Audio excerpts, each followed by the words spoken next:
What is up, everybody, and welcome back to the channel. Today we're taking an in-depth dive into a tattoo that was sent to me a couple years ago. Let's find out if I can turn this gold tattoo into a metallic masterpiece.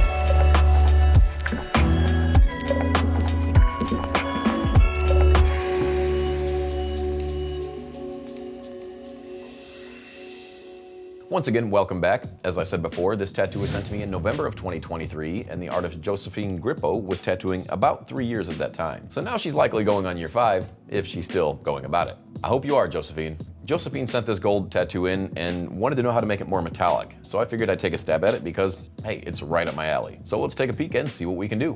All right, Josephine, I'm pretty sure this is a Sailor Moon tattoo, if I had to guess.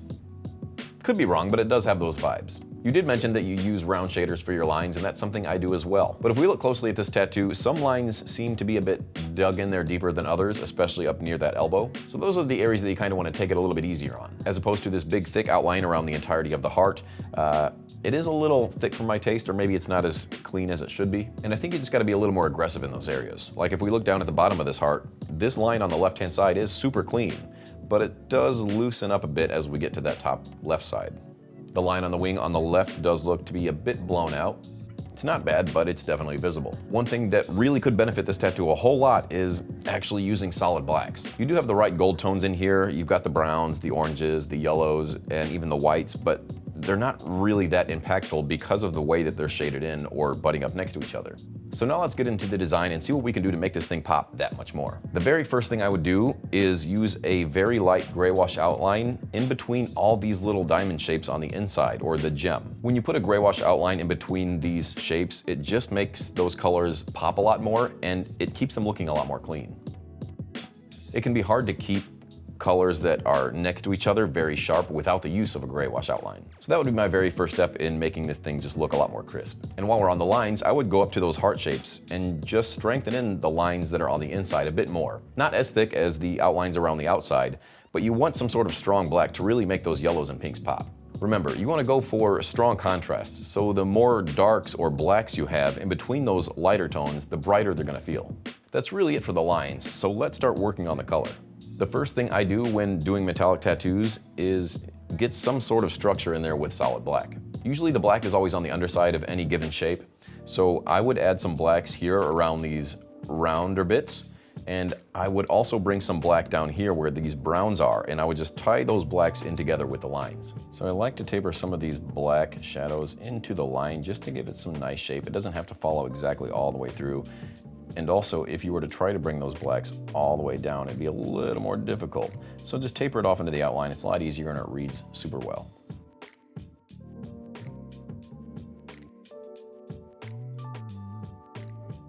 We'll do the same thing over here. Just add a nice dark black shadow. Again, these don't have to be perfect. Real metallic isn't perfect. This crescent moon shape in the middle, I would definitely have a nice strong black running right through the middle of this thing. And this is something that you learn in doing chrome tattoos 20 years ago. You always wanted a nice strong black in the middle, and you would fade down from there, whether it be brown or whatever color. Above the black is where you will usually have some sort of white highlight, so we will keep this area open for now. When we come to these rounder bits, I like to have a little bit of fun with it. Give it a nice shape. Again, this is just light reflecting what's around it, so it doesn't have to be perfectly symmetrical.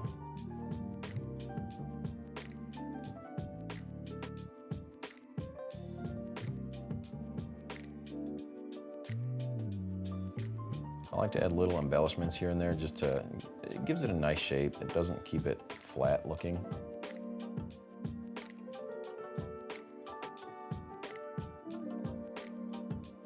Keeping in mind we want to save a little bit of room below this line for those yellows or oranges, whatever color we want to do.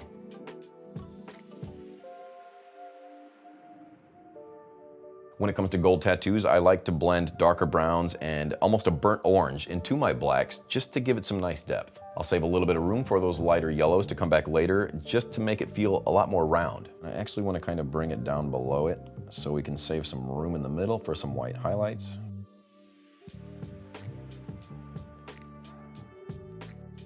From the top, we'll do the same thing. We will add some burnt oranges up top and we'll blend those into a golden yellow.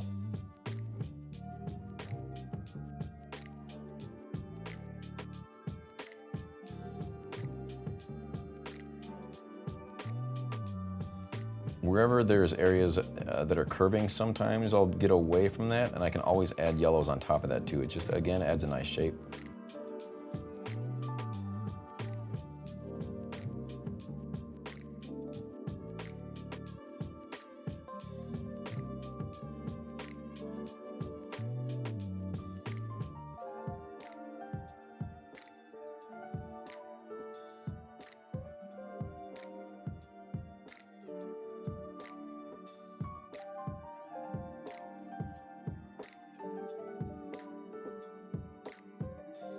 You always want to have a solid game plan before attacking a tattoo like this. We're going to shade this the same way with our burnt oranges, shading down to the golden yellow, into that brighter yellow, saving room for our whites. When it comes to the pink hearts in the middle, I would like to see some actual black in there, just faded up, and you can always shade your pinks on top of that black just to make the pink look darker. Trust and believe, it's just going to help those pinks look a lot brighter.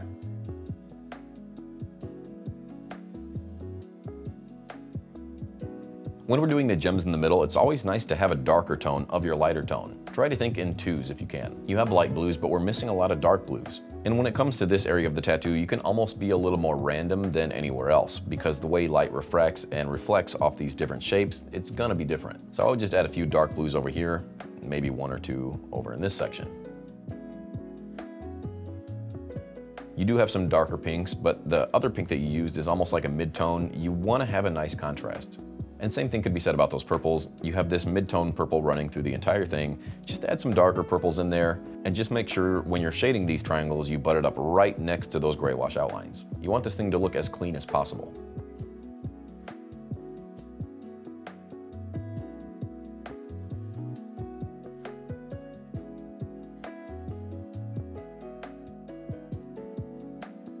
From the golden yellow, we will add a nice bright yellow to make it feel metallic, while keeping those skin tone areas open for now to add whites later. Obviously, this is already tattooed in, so you're not gonna see any skin tone areas where I would leave for the white, but generally I like to leave them on the curvy areas, like the curve of the frame, and also next to those black highlights. So we're just gonna shade what we can, and hopefully you'll see the vision when we're done. These round bits should be super easy to make look metallic. You want to have some sort of black shape like we said before, and I usually run right through the middle. We'll blend those areas down from brown to a burnt orange and leave a little bit of space left open for those yellows.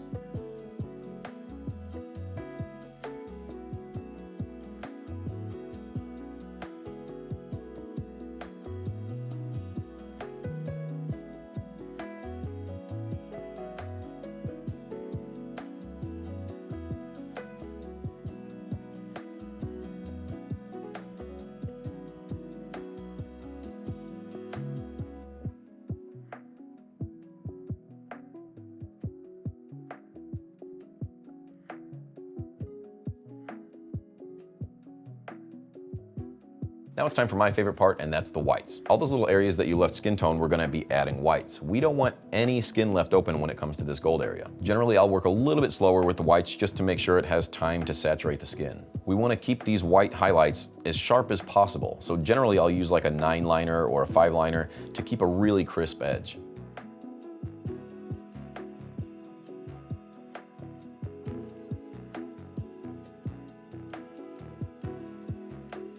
We'll add our whites in the little round areas of this tattoo to keep it looking spherical. And finally, our whites in the moon, just to make this thing look as metallic and shiny as possible. And remember, this is just a design on Procreate. It's not gonna look exactly like it does on skin, but if you follow these general rules, you should end up with a lot more metallic looking tattoos. And there you have it, the most simple way to break down on how to do a metallic tattoo. Just remember, when doing metallic style tattoos, you want harsh, aggressive highlights and shadows. The more contrast you have between colors, the shinier this thing's gonna end up. And don't be afraid of blacks, because again, those are what make these lighter tones, like those bright yellows, really pop. Contrast is key. Not everything has to be bright and 1 or 2 tones. Darks are absolutely critical when it comes to metallic tattoos. If you're from the States, obviously you can check out my shop. I do gold tattoos. But if you're overseas, be sure to check out my friend Jua out of South Korea. You can see when you look up close to her tattoos, she has those stark black and dark brown shadows with those nice white, vivid highlights. Like I said, it's the contrast that makes these tattoos pop. Those super dark tones right next to these bright yellows and whites are what make these tattoos look metallic. So do yourself a favor, head on over to her page and give her a follow. Well, I hope you guys learned something. Let me know if you want to see more in-depth tattoo redos and what style you'd like to see. As always, be sure to subscribe while you're here, and I will see you guys next week.